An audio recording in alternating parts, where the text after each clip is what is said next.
Okay, so let's talk about Irene Ryan.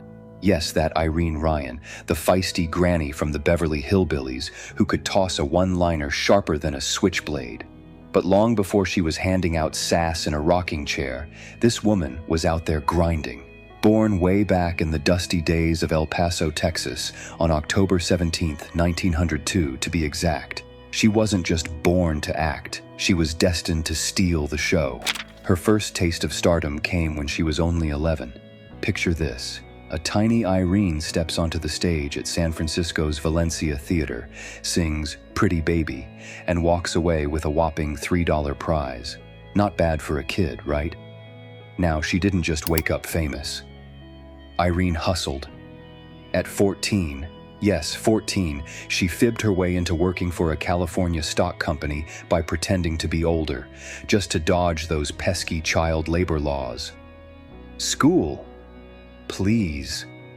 She was way too busy chasing the spotlight. Only 2 years of high school, and she was out.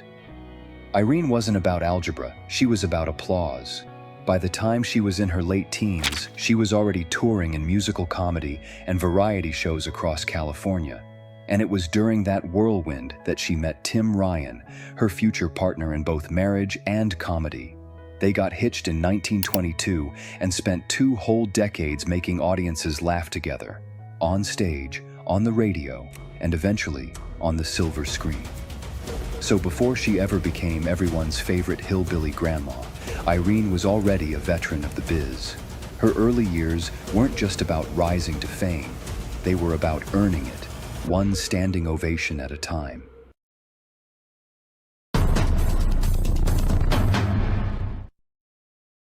Alright, so we've already seen Irene Ryan rise from precocious stage kid to full-blown vaudeville queen, but let me tell you, Chapter 2 is where the spotlight really starts heating up.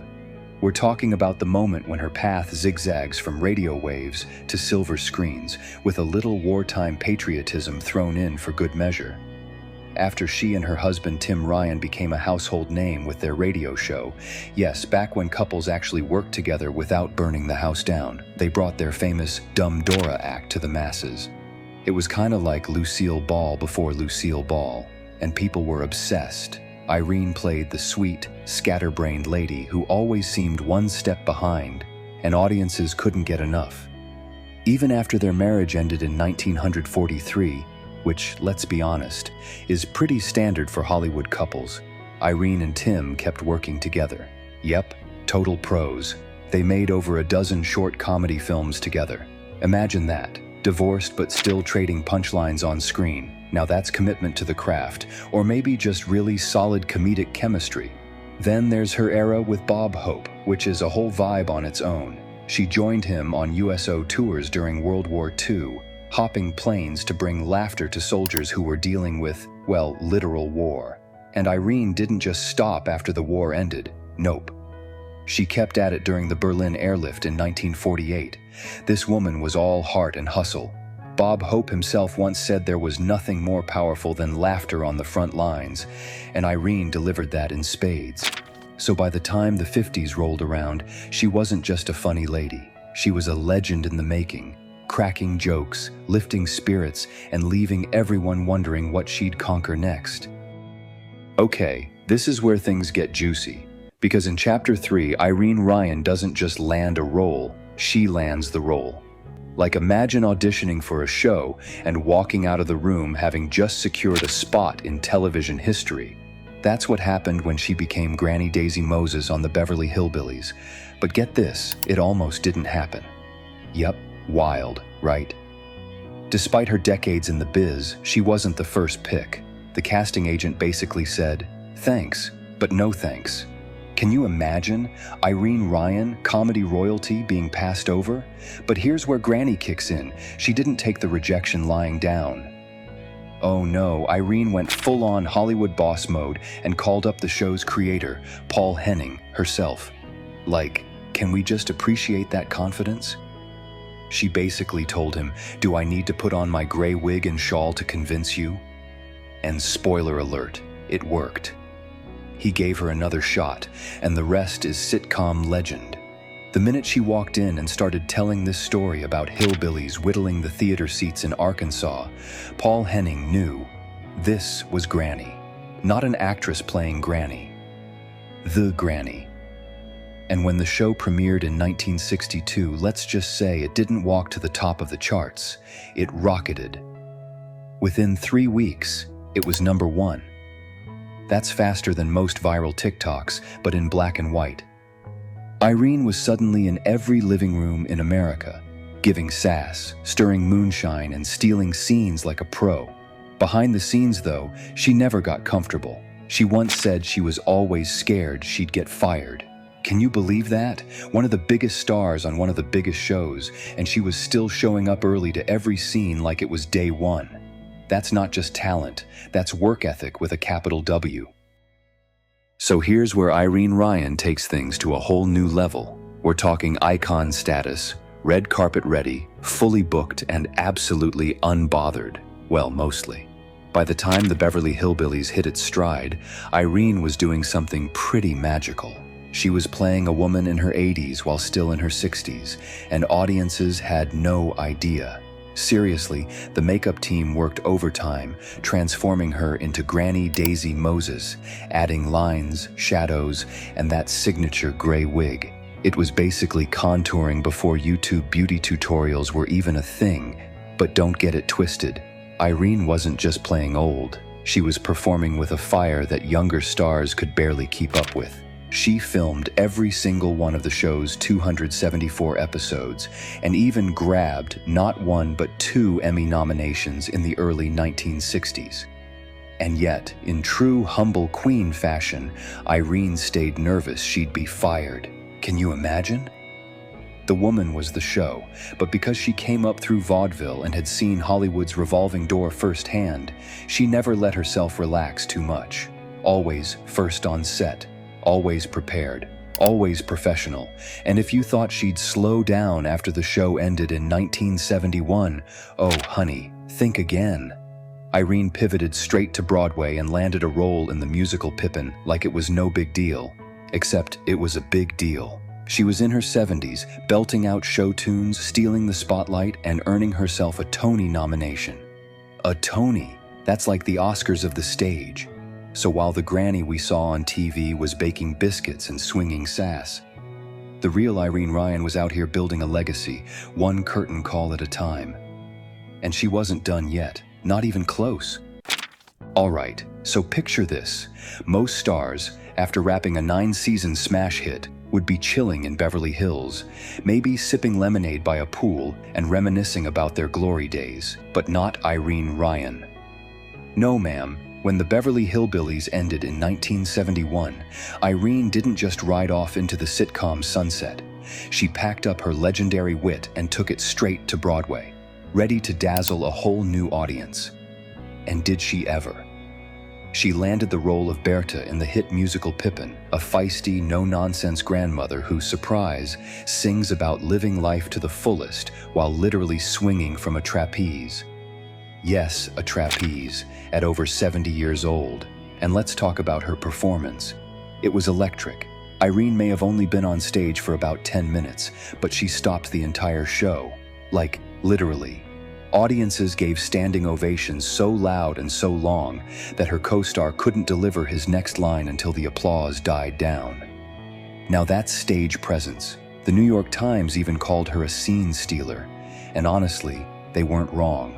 Off stage, she was just as vibrant. She loved hanging backstage with the crew, full of jokes and good energy, even after exhausting performances. But behind that sparkle, something serious was brewing. In March of 1973, during a performance, she collapsed on stage. The show, tragically, would be her last. Irene was diagnosed with glioblastoma and arteriosclerotic heart disease, and just weeks later, she passed away. But here's the thing. Irene Ryan didn't fade out. She blazed out. She died doing what she loved, in front of an audience, in her element. And if that's not star power, then honestly, what is? So here's something you don't always hear about in celebrity stories.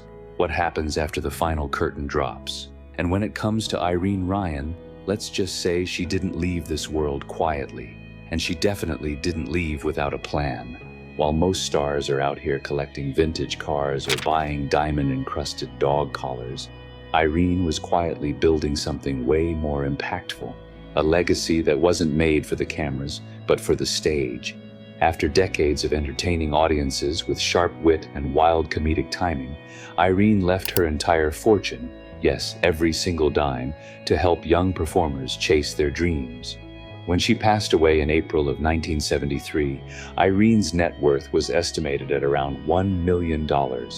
But instead of leaving it to distant relatives or cashing in on some Hollywood memorabilia auction, she created the Irene Ryan Foundation. This wasn't just some passive tribute, it was an active, ongoing scholarship fund specifically for aspiring actors.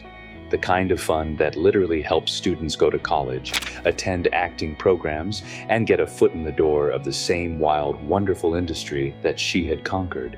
She didn't have any children of her own, but in a way, her legacy created a family of artists, actors, singers, dancers, and performers who all carry a little piece of Granny with them every time they step on stage. That's not just philanthropy, that's poetic. And honestly, it feels exactly like something Irene Ryan would do. She made a career out of giving people laughter, and in the end, she gave the next generation the tools to do the same. Now that is what we call a true Hollywood ending, with a curtain call that's still going strong. Okay, you know how every Hollywood legend seems to leave behind one last mystery? Well, for Irene Ryan, that mystery isn't a missing will or secret lover.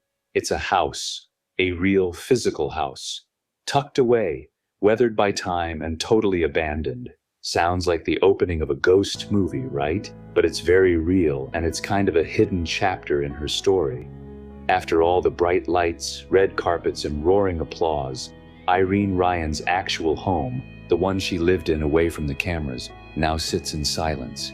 And while it's not the glamorous Beverly Hills mansion you'd expect from a TV icon, it tells a story all on its own. Unlike the Clampett estate she ruled over on screen, her real home was surprisingly modest. We're talking cozy and charming, not lavish or luxurious. Over the years, though, that home has slipped into a state of quiet decay. It's been described by urban explorers and reporters alike as a time capsule. Inside, there are still pieces of her life left behind. Furniture, keepsakes, maybe even a few dusty scripts from her sitcom days. Imagine walking through that space and stumbling upon a framed photo of Irene mid-laugh. It's eerie, nostalgic, and weirdly touching all at once. And yet, while her house may have been forgotten by time, she certainly hasn't. Fans still visit, people still talk, and her name still shines bright in the world of classic TV. That little abandoned home is more than just a decaying building. It's a relic of Hollywood's golden age. A reminder that behind every perfectly delivered punchline and every Emmy-worthy performance is a real person with a real life, sometimes glamorous, sometimes quiet, and sometimes left behind for the world to rediscover.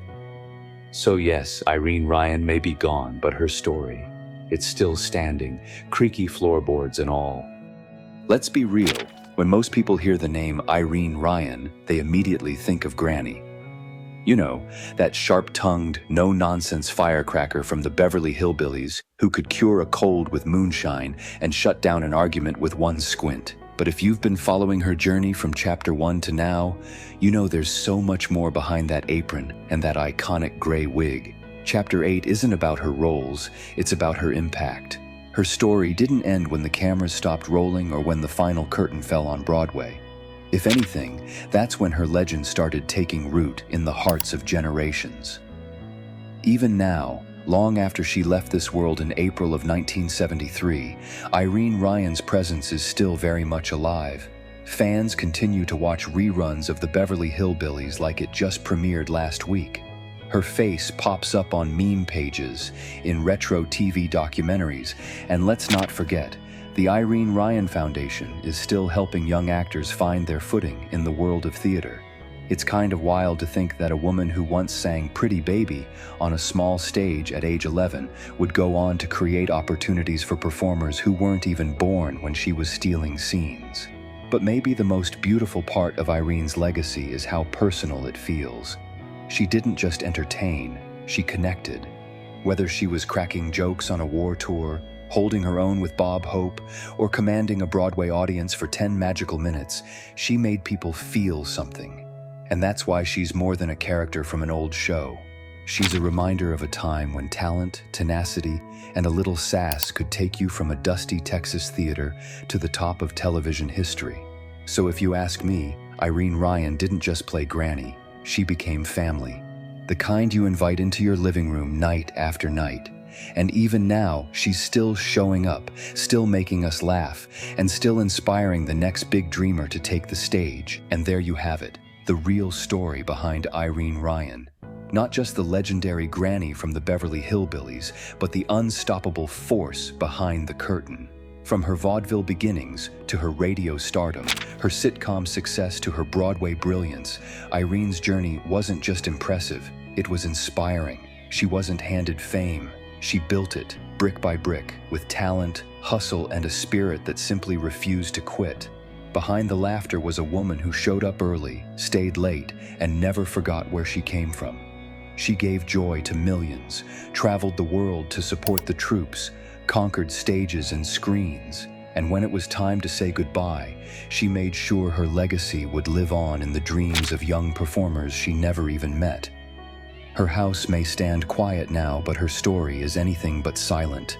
It speaks through every rerun, every scholarship, every actor who walks onto a stage believing they can make it, just like she did.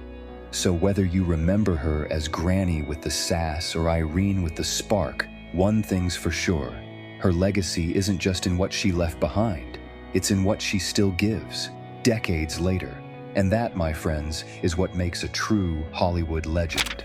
Thanks for watching, and don't forget to like, subscribe, and hit that notification bell for more stories just like this one, because behind every icon is a story worth telling.